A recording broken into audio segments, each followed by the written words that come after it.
Here's the real rude secret of our industry. You ready? Secret coaches don't survive. This problem of visibility, this problem of secrecy, this problem of not getting in front of people it's a big problem. And it's a big problem for really good coaches.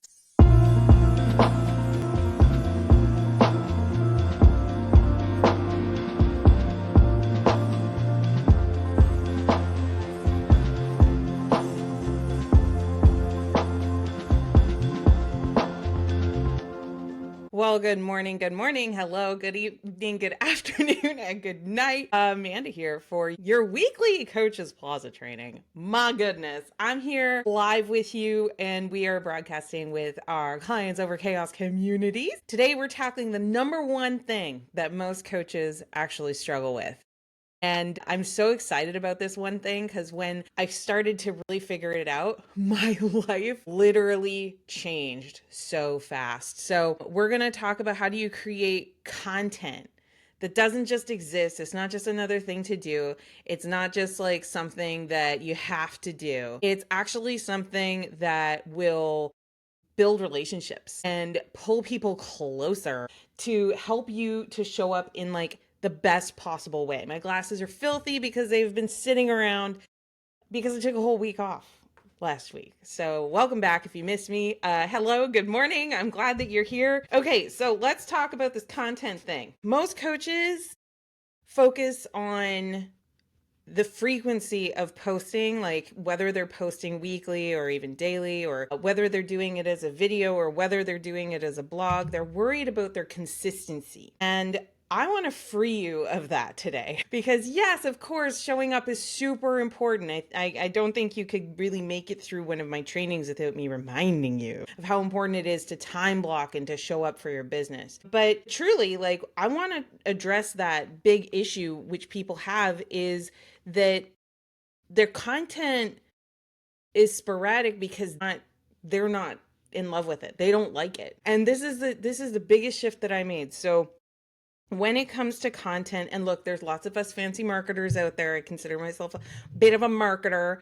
There's a lot of fancy marketers out there that are going to razzle dazzle you with nuance. They're going to say, okay, well, what's the difference between, content marketing and social media marketing? There's a difference, they're going to spend a lot of time like razzle dazzling you with the difference between organic and paid and the virtues of one over the other, because marketers are by and large nerds, right? So they really nerd out on the subject, and there's all these distinctions and all this kind of stuff as you go deep into the subject. But the thing is, for most coaches, you didn't want to become a marketer. You wanted to coach people, right? I remember the first couple of years in my business, it was always like, I just want to coach.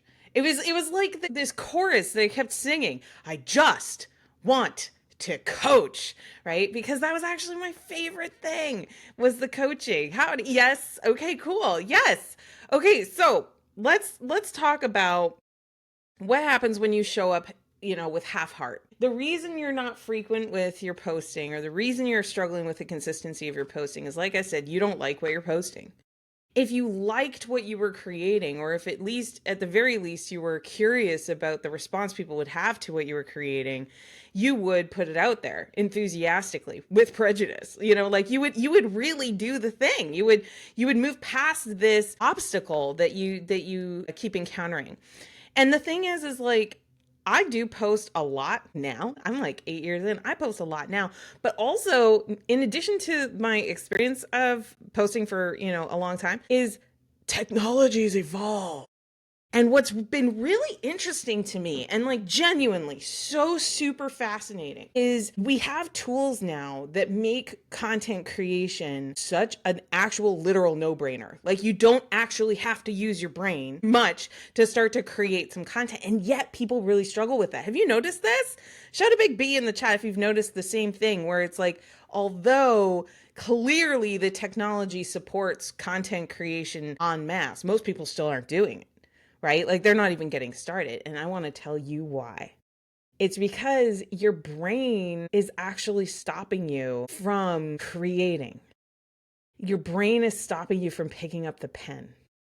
And I want to unpack some of that today, but I also want to give you some really tools, some real strategies to make your next post. And here's my challenge to you. I'm going to tell you right up front. Your challenge this week is actually today. So today, I want you to write a post because you were inspired by what I shared with you today. And if you're in on that, just shout out, I'm in, because I really want to see you thrive as a coach. But here's the real rude secret of our industry. You ready? Secret coaches don't survive. That's it. I'm almost getting choky about it because this problem of visibility, this problem of secrecy, this problem of not getting in front of people it's a big problem. And it's a big problem for really good coaches, right? So tell me if you know someone. I'm glad you're in, Annie. That's awesome. Annie's in. She said it. She's in. So I love that. I love that. When you are, I know, you said it in front of everybody. Good for you. A little accountability moment. But don't worry, I'm going to give you a whole framework today of exactly what to do. It's literally fill in the blanks. And here's the good news. You don't personally have to fill in the blanks.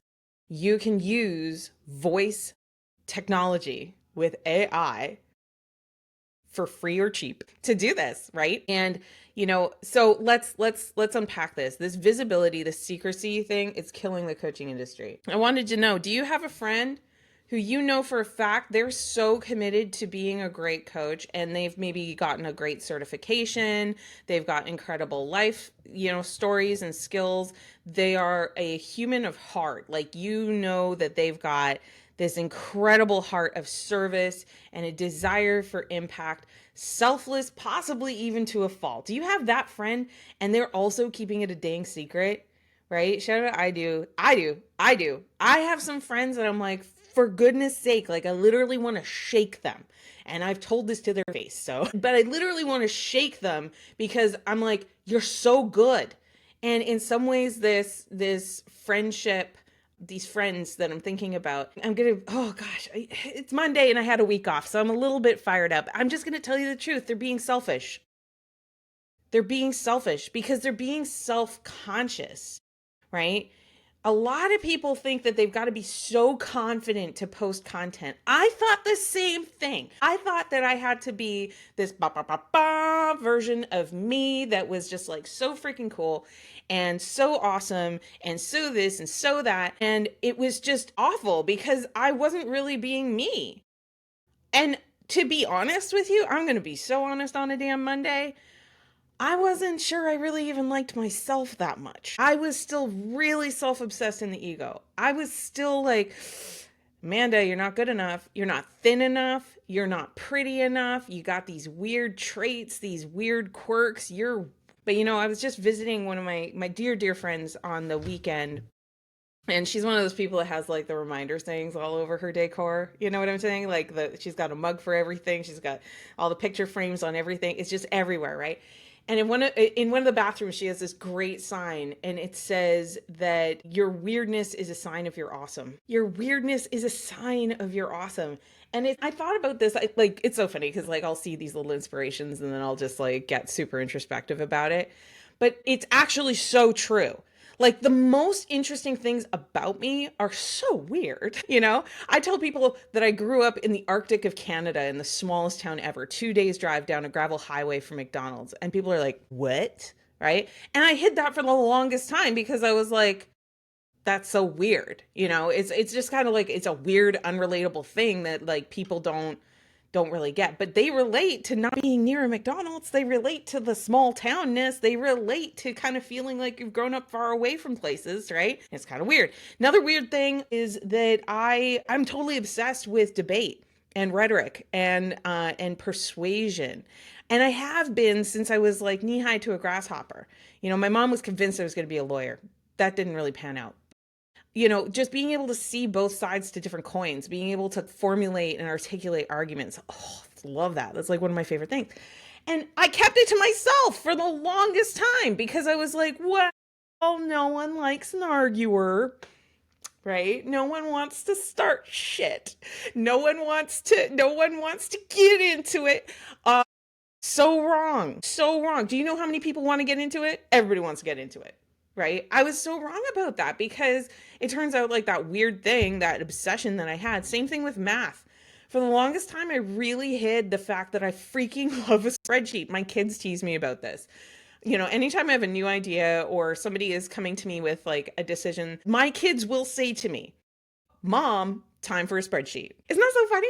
And I used to just hide it. I used to hide that I love math. I think statistics are kind of cool.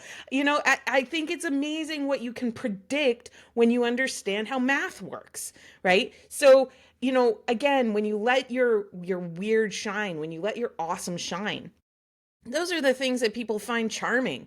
Those are the things that people find interesting. Those are the things that people are going to choose you, Pikachu, over all the other people because they're like, well, I don't know, there's just something about her.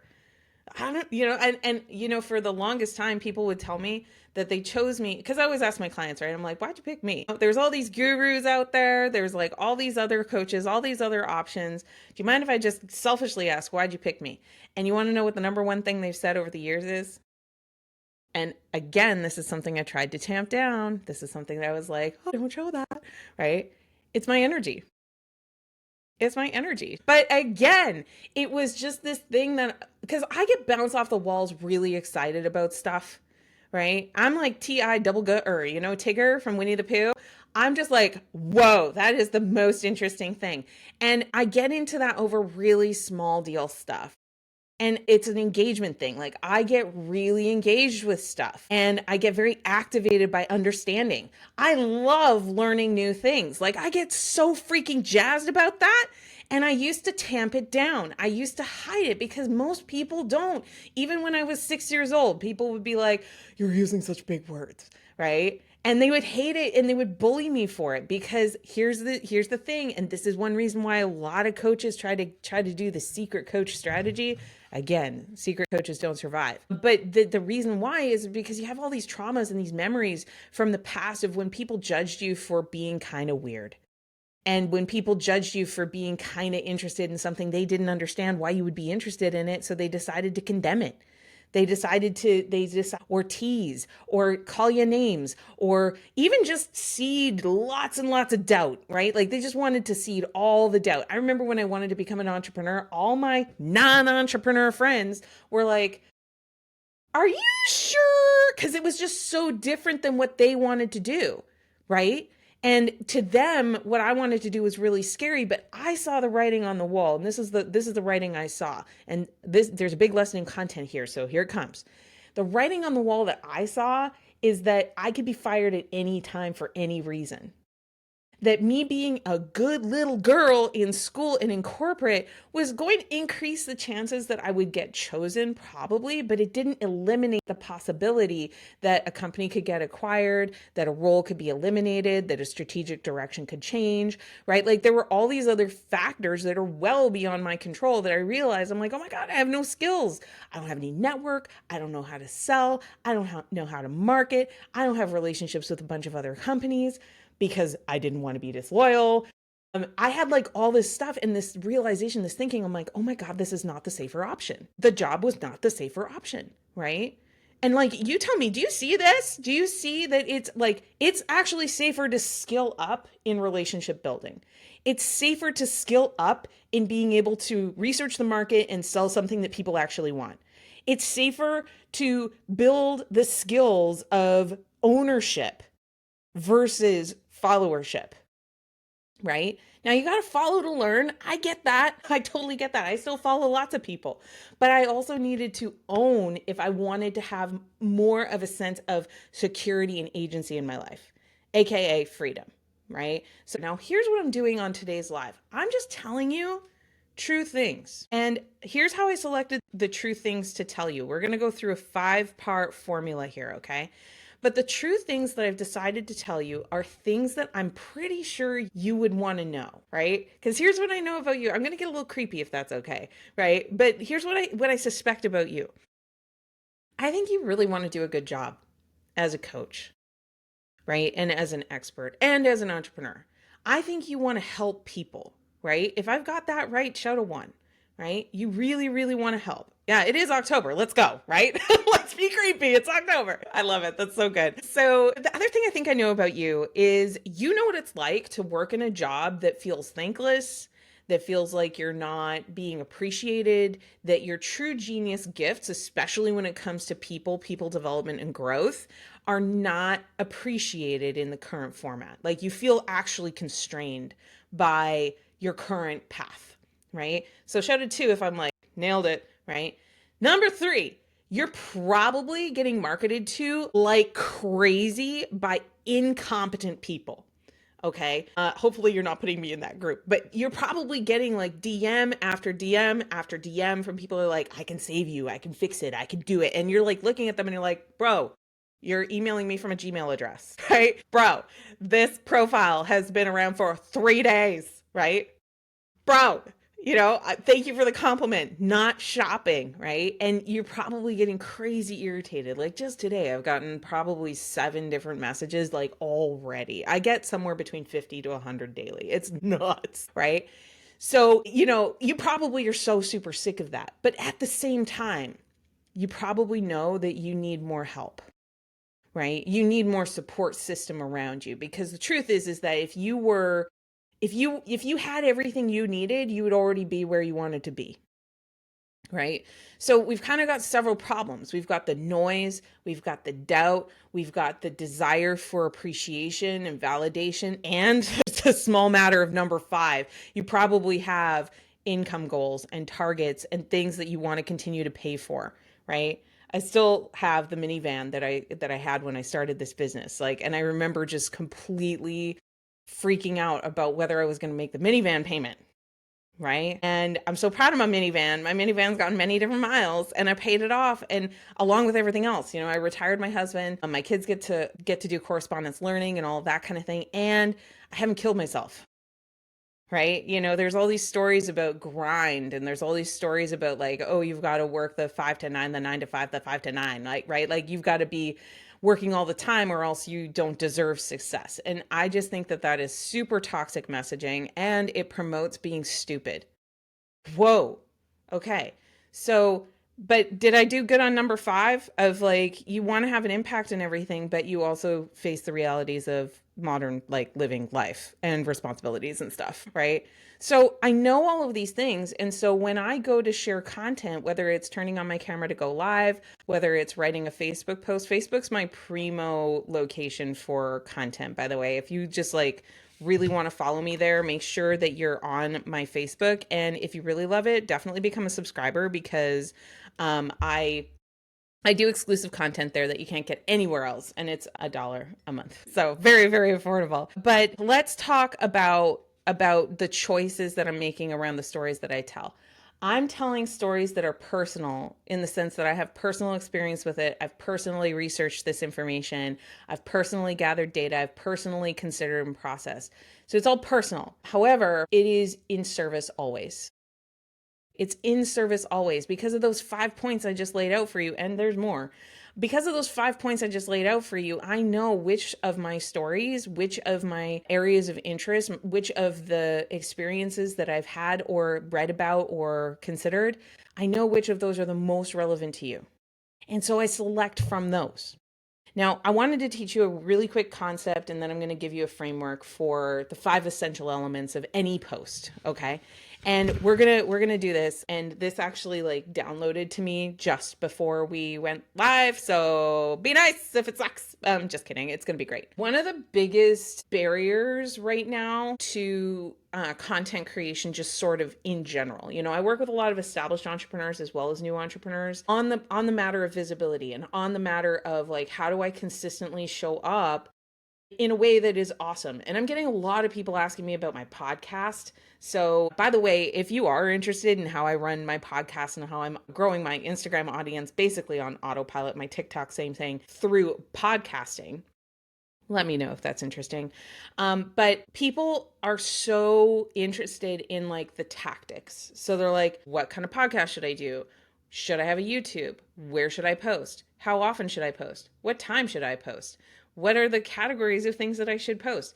How hard should I sell? Should I sell at all? Should I be hitting people in the DMs? Do I not hit people in the DMs? And here's the thing. They're all right. So I want to teach you the one thing that actually has helped me a lot, because as I've grown all these different channels and I've tested all these different things, what I found is that there's channels that work better for your aptitude, right? And think of your aptitude as being like your current set of talents. Your current set of talents, as of baseline right now. Then there's channels that are really better for the end result, the thing that you're actually looking to do. And for most people, I always suggest that you start with from a standpoint of your aptitude, right? Start with a strength. Start with where you're already strong. So if you're already strong at doing short form video, you should totally do Instagram, right? You should totally do Instagram. And the first thing you need to do is build the muscle of showing up to Instagram.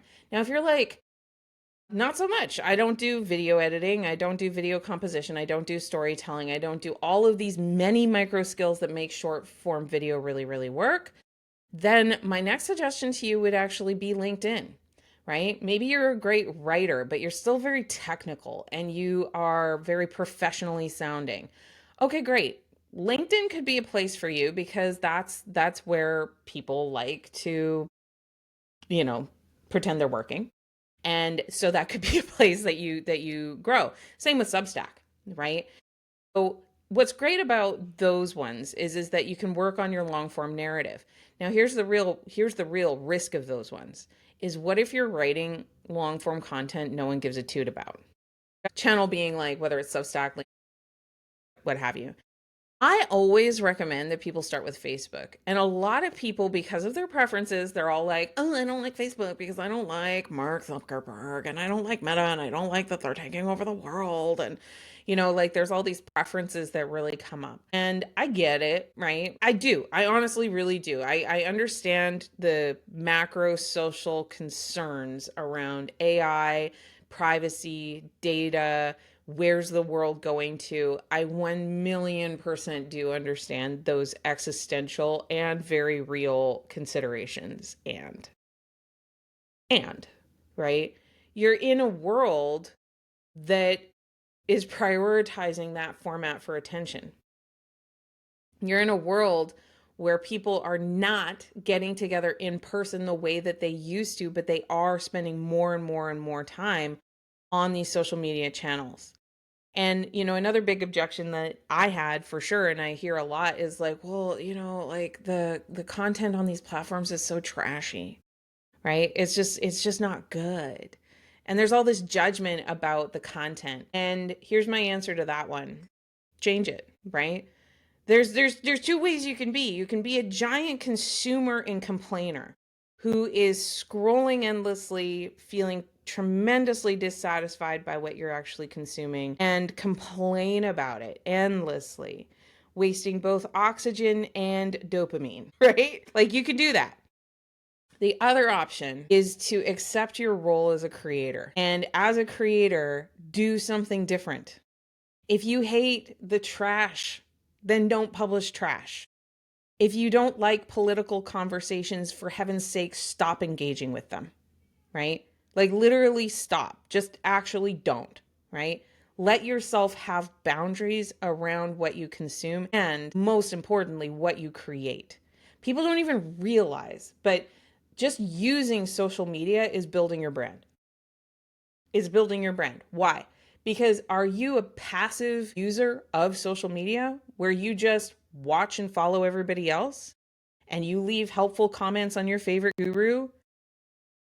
That's what other people see you doing, right? Like that's literally what other people see you doing. They don't see you coming up with your original thought. They don't see you coming up with a perspective. They don't see you sharing an opinion that they also share with you. They're not getting any kind of updates on your life or your progress. So you're building a brand, but it's this quiet, muted, silent, only show up when you look super sexy kind of a vibe. And like, I'm speaking to my former self as well, right? Like, yeah. So there's two modes you can be in.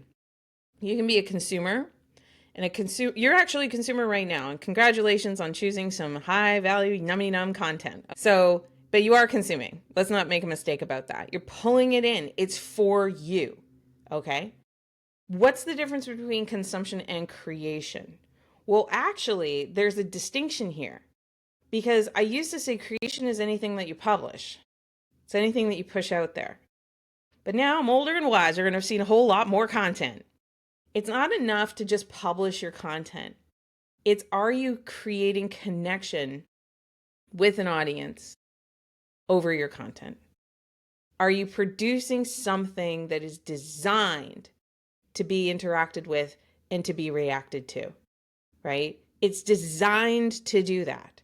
Because if you're not designing your content to impart a message that's important and to do it in a way that's effective to connection with other people, why are you doing it? Right? So a lot of people don't even realize this. It's so funny because like over the last decade, as I've been like building and growing and doing stuff and seeing how things have evolved, when I was first coaching coaches, it was always like, let me convince you to actually post. And bizarrely, even though it's as easier than ever, it's still the number one thing. But, and also, however, once you start actually making sales and you start making progress, a lot of people get lazy about the art of their content. And I'm saying lazy because the thing is they never really loved what they were saying. They never really loved why it was important. They never really loved why it was so important to have visibility because they weren't really thinking about the rest of the customer client journey. They were treating it as a task. And even with really established entrepreneurs, I can see their content and how they treat it as a task. I actually recently interviewed somebody who, no kidding, made $250,000 last year. And she couldn't figure out why her pipeline was so empty. She happens to be a sales expert. And often sales experts are like the least receptive to great marketing strategy. So anyway, I opted into her stuff because, I wanted to help. And I went to her website, I opted into her stuff. She told me on the sales call who she wanted to work with, but I have to tell you, everything on her website and everything after the lead magnet, everything that I received after that was this copy paste, very clearly not what she talked about on the sales call. So how effective do you think that really was? And this is my biggest worry with AI, right? When people are not clear about what the role of marketing is, they will just copy and paste things out of a machine or out of a template or out of something that they bought from somebody. And they won't really think about how this actually connects to the relationship that you're trying to cultivate with people. That's what marketing is about. It's about, so a lot of people think of marketing as being like this thing that's way over here, and that their creation is something that they do on the weekends, like they do, paint by number wine night or something. And they just treat it as this separate thing that's super far away. What I realized years ago is I'm marketing for the entirety of our client customer journey. So when I consider the act of marketing, yes, of course it's for visibility, but it's also for sustainability. And it's also for like really good marketing makes your sales calls practically irrelevant, right? Like it's a formality. People already know before they get on the call that they want to buy from you. But hey, it does not stop at the sales call. This is where everybody thinks it stops. It does not.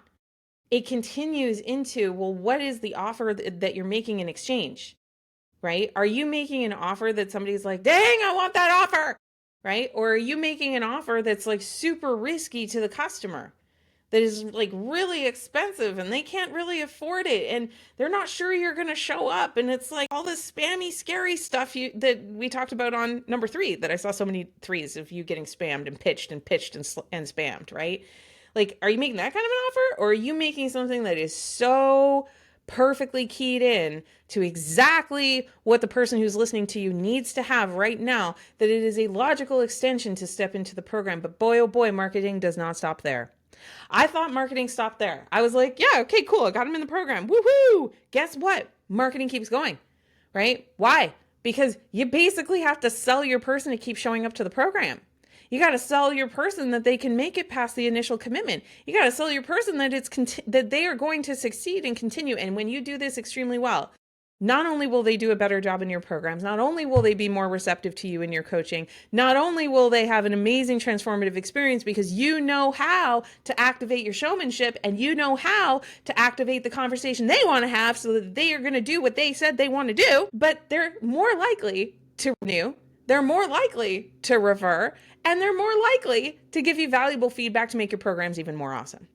So that's like marketing goes all the way to when they're an alumni, right? Like when they are somebody who you used to know, you still have a positive relationship. That's what marketing is actually about. It's an end-to-end strategy that goes the entirety of the customer journey. And the goal is to keep the relationship as positive as possible.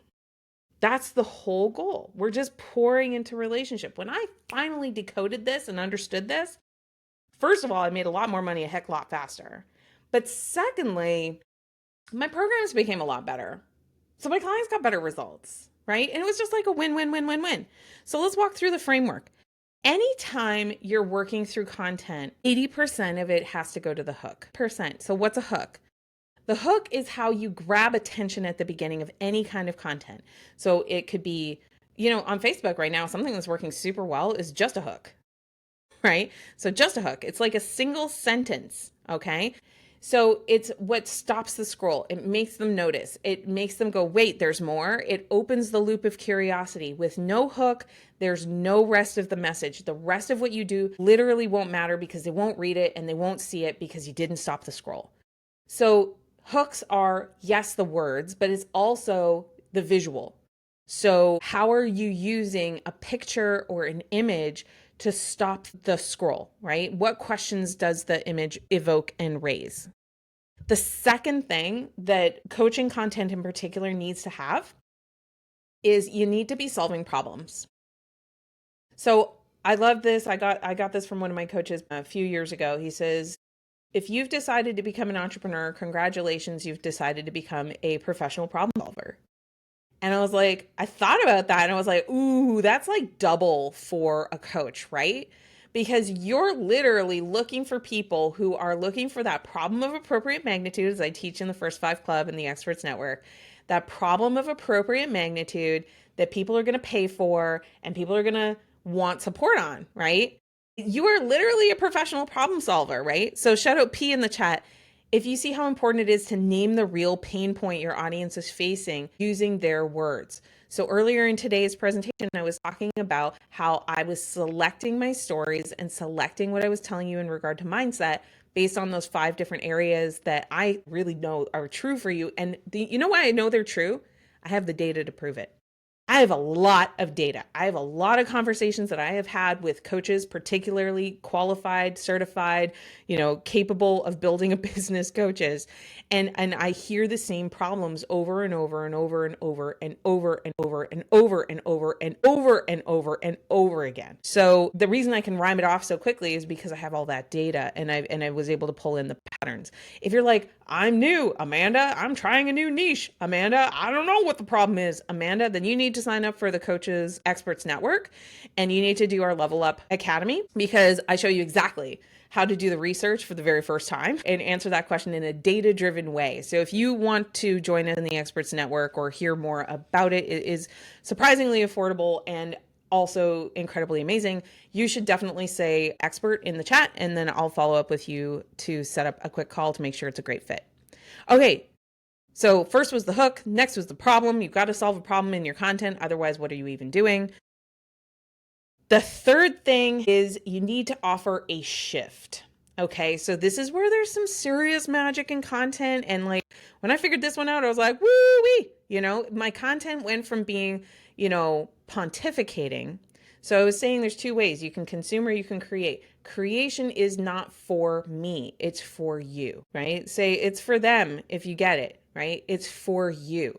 So I'm not creating unless it's for you. That's not really creating. If I'm doing like personal journaling and personal reflecting, that is again for me. So even if I publish my journaling, that's still for me. That's not for you, right? So it's so important to speak exactly to the person you really, really want to work with, not just share who you are, but speak to who they are. So we have to offer a shift. So the shift is offering a fresh insight. It's offering a reframe. It's offering a perspective. And there's a really great sentence by Blair Warren, and it's so good I put it in my text expander. So if you're in Clients Over Chaos, I'll share it with you right now. People will do anything for those who encourage their dreams, justify their failures, allay their fears, confirm their suspicions, and help them throw rocks at their enemy. I love that, right? That's a reference that I've used again and again and again for content, because I'm like, okay, so when it comes to picking a shift, right? What do they need confirmation of? What do they need justification of? What do they need encouragement around? What do they have a suspicion of that I can confirm for them that yes, that is the truth, right? Who are the enemies that we can throw rocks at? Okay. So that's a shift. That's a shift. The next thing is value, right? So the value is you're going to give them a tip, a tool, or a story that they can use or feel. Okay. So when I was earlier in my content strategy, I was always giving like tactical tips. I was like, do this, do this, do this, do this, do this. And I was just telling people what to do all day. And you know what? As a mama, I'm used to telling everybody what to do all day, right? Tie your shoes, brush your teeth, sit down to lunch, right? Like, here's the thing. Adults don't love being told what to do unless they asked, right? Yeah. So it sounds like helping them to keep their head in a hole and stay in their echo chamber. No, no, ma'am. So, and I can see why you would say that as a coach, because as a coach, we are trying to expand people's perspective. But at the point of marketing, our first job is to earn trust. That's our first job. And if the first thing that you do is you engage in conflict and you tell them they're wrong, or you imply that they're wrong, or you imply that they are off the path, or if you tell them that yes, no, thank you for bringing it up, because I ran into this too as a coach, is like, well, aren't I supposed to be changing their mind after you've earned trust? Right? And that's why this framework is so powerful, is that you can earn trust through the hook. You earn trust by addressing the problem and confirming the problem. But the shift is where you get to insert the question, where we get to insert like this question of like, is that belief sound?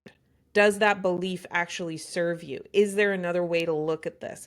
Because our whole goal is to get people past stuckness.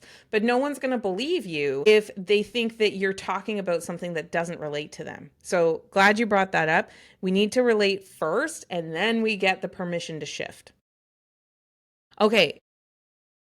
This is the value thing too, is when you tell everybody what to do, you need to question. Coaches do this all the time. You need to question what you think. Can you honestly tell me an adult that doesn't believe that? Maybe you're meeting people who have a super fixed mindset and they know they have a fixed mindset and they defend that they have a fixed mindset.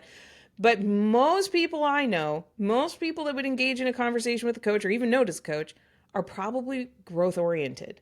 Like they want to grow. Maybe they're struggling to grow, but they want to grow. So you giving them the tip or the instruction of you've got to question your beliefs is like not necessarily the most helpful thing, right? So instead, we want to make sure we're contextualizing the advice to solving a particular problem that they agree that they have. That's the whole magic, And when I look at established entrepreneurs and like the thing they do wrong over and over again, and that example of the salesperson who had done really well with a few sales, but her marketing was just super out of alignment.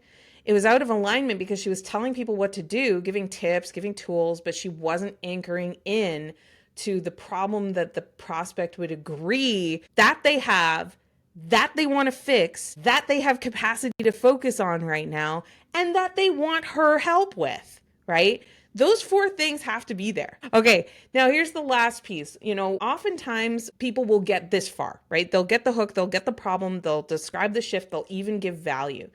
But where a lot of entrepreneurs shrink is calling to the next action, right?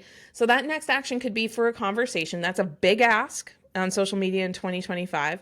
People are busy, they're oversaturated, they're overwhelmed. I would go for more of a micro ask. So micro ask would be, leave a 1-word comment. And I mean like literally leave a 1-word comment to get something of value for free. Again, we have to earn the relationship. We can't be entitled to people's relationships because we know that we have all of our experience and we know that we have our certifications and we know how great our coaching is. It's not enough. They have to know it. They have to understand it. And they're going to understand it when you do this one thing, and that is to help them in a meaningful way, right? So I love this saying. I picked it up from initially Frank Kern, but I hear it from some of the very best businessmen out there and women. The best way to prove to people that you can actually help them is to help them, is to genuinely help them, right? And that's why I do a weekly live training where I don't hold anything back and I tell you exactly what has worked in the area, the subject matter. Now, if you've loved this and you want some more, if you're like, Mama, give me more, well, I've got something really cool for you this week. It's free. I'm doing a live webinar called More Opportunities for More Sales with Less Stress. And I'm actually partnering with a pair named the Laurens. And the Laurens are, I'm just going to share this with you guys so that you can see it. The Laurens are amazing, amazing entrepreneurs. And they focus more on the actual like sales and using AI to help you get into deeper touch with your sales, which is super cool. But what do you need before you can sell? You need the marketing, right? So let me just share this window here. Perfect. Awesome. So I'm going to be talking about more opportunities for more sales with less stress. I just dropped the link in the chat if you want to come. We're going to be talking about how to use AI and smart systems to type less, to move faster, and to dramatically reduce your marketing costs. I've personally taken my marketing costs from literally tens of thousands of dollars per month down to hundreds of dollars per month. And it's allowed me to pivot my business in a time when there's a lot of change happening in the coaching industry, and I'm super proud of it. We're going to talk about how to turn your visibility into meaningful conversations. We're going to expand beyond what we talked about today with the 5 essential elements of content. We're going to identify the best sources of visibility as you go into 2026. I'm going to deeper dive a little bit on what your different channel options are and why I would choose Facebook to start with, usually. But I'll tell you why I wouldn't choose Facebook, so then you can pick the thing that works best for you. We're going to talk about how to decomplicate your marketing. So believe it or not, this one video is going to give me somewhere in the order of 30 to 50 posts, right? If you're like, what? You were just talking. I know, babe, right? But there was like prep that went into it. There's a whole process that comes after it, but we're going to be able to like turn this into some really meaningful content, which I'm genuinely jazzed about. We're going to talk about the systems that are actually going to convert all of this effort into sales. So I think one of the most confusing things about marketing and sales for coaches is you see so much. You see so much that's like the front of the engine, right? So you see people with their polished YouTube videos and their perfect, Instagram posing and the branding shots, and it's like clearly really expensive. And you see all this stuff and you're like, oh, I can't succeed because I don't have those things. I'm here to tell you that my secret is the stuff that happens off camera. It's the stuff that actually happens behind the scenes, and a lot of it I don't even touch anymore because I built the system once and it's done, and then I get to benefit from that system. And so the back end is actually where the magic truly happens with a coaching business. It is after you've established the rapport and built the relationship, and then you can build the relationship in a deeper and deeper way. We're going to know how much is enough when it comes to your content to be effective. Shout out MED if you understand there's a minimum effective dose, right? Like if we don't do the minimum effective dose of content, you may as well not do it, And so what is that minimum effective dose, and how do I know that I'm on track with that? And if I want to go faster, how much faster can I really go? And if I want to keep it kind of lean and mean and just essential only, then what are the essentials really, right? This one's big. How do you hire, fire, or keep marketing support? So whether it's enrolling in a program, whether it's continuing with a technology, whether it's working with a VA, your most expensive resources are going to be like what you pay to be able to achieve the goals. So I'm going to help you with the decision making about whether you hire, fire, or keep. And I'm also going to be available to answer some questions live. So this is an ambitious little presentation, but I'm excited about it because when I started this business, I had 8 names on a Post-it, and we've grown our community, our list to over 20,000 contacts of coaches and entrepreneurs. And it's pretty awesome. So you're going to leave with a clear path. And I'm all about not having burnout. And it's going to be the first time that I'm presenting the capacity engine and the momentum marketing matrix. So the momentum marketing matrix is part of the capacity engine system, which is all about helping high achieving entrepreneurs to enjoy what they're creating. Okay. And you're going to enjoy what you're creating because you actually have time control. You have time freedom, financial freedom, energetic freedom as you're building your business. And that's what the capacity engine is designed to do for you. And there's a piece of it that I'm going to be going through on Wednesday that's called the momentum marketing matrix. And it's going to be all about your energy when it comes to your marketing so you can be really consistent, so you can be really high converting, obviously, but you're choosing strategies that match your capacity, right? Because if you're a solopreneur and you're trying to run a strategy that's best supported by a team of 40 or 50 or 100 people, like how's that going to work out for you? Right. And that's what a lot of gurus teach. They're super dismissive of the effort of marketing because they don't personally have to do much. Right? They're not personally writing the hooks. They're not personally, creating the content. They're not personally setting up the infrastructure. They're not personally making a lot of these decisions. Instead, they make decisions about who they're going to hire that are going to make those decisions. And when you've got a team of 40 that are just like taking on all those micro decisions, it does end up being kind of easier breezier when you have that. So what do you do when you don't have that? Right? You choose a different strategy that's better leverage and better match to your capacity. That's what you do, right? It's all about capacity. It's all about having energy and showing up as the best version of me as a coach, as an entrepreneur, as a human being that has multiple different roles, right? I'm a mama of 4. I got 2 cats. I've got a Chris. He's got a sword habit. Like we've got multiple dimensions to this thing that we're building, and we need capacity to be available for all of it. So, my friends, I went over a little bit today by like 22 minutes, no big deal, but I hope that you enjoyed today's session. Let me know in Clients Over Chaos what you loved about today's session. You can go to nextnumber5clients.com to leave your post sharing what you're learning, what you're growing in, where you're committing to. And if you accepted the challenge that I issued at the very beginning, which is I want you to write a post. I want you to write a post that has a hook, solves a problem, shifts a belief, tells a story or gives a tool or a tactic, and has a call to action for it could just be follow me for more, right? Or stay tuned for the next thing. It could be that small of a micro commitment that you're asking for from your audience. Just do it, okay? Right? So if you're still in, shout out, I'm in. Join Annie on that chase. And, the more that you can repeat those foundational fundamentals, yeah, you're in. And I promised you as well that there's ways that you can do this without even typing. Download ChatGPT.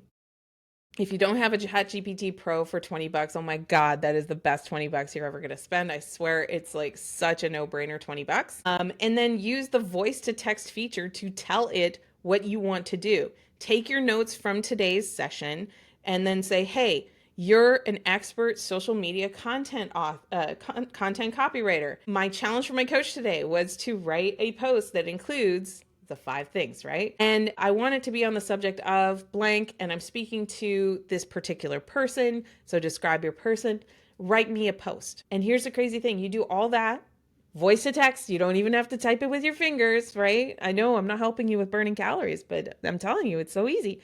And then you have that thread, you can keep replying to that same thread to write tomorrow's post and the next post and the next post and the next post and the next post and the next post and the next post and the next post and the next post, because it's about your visibility. All right.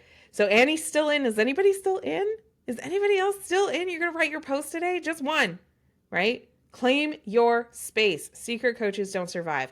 We will see you again next week. We're continuing our journey together. Next live in the series is going to be total mystery here. Let me just resolve that. Next week, we are talking about,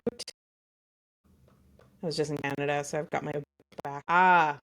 This is a good one. We're going to be talking about your personal branding for coaches and how do you break through the noise. So I kind of teased that a little bit today when I was talking about like how to show up and shine with your weird, right? We're going to talk way more about that next week. Don't miss it. We're going to be 9 a.m. Central. Tell your friends. Just go to nextnumber5clients.com to register, and we will see you next week. All right. We'll see you soon.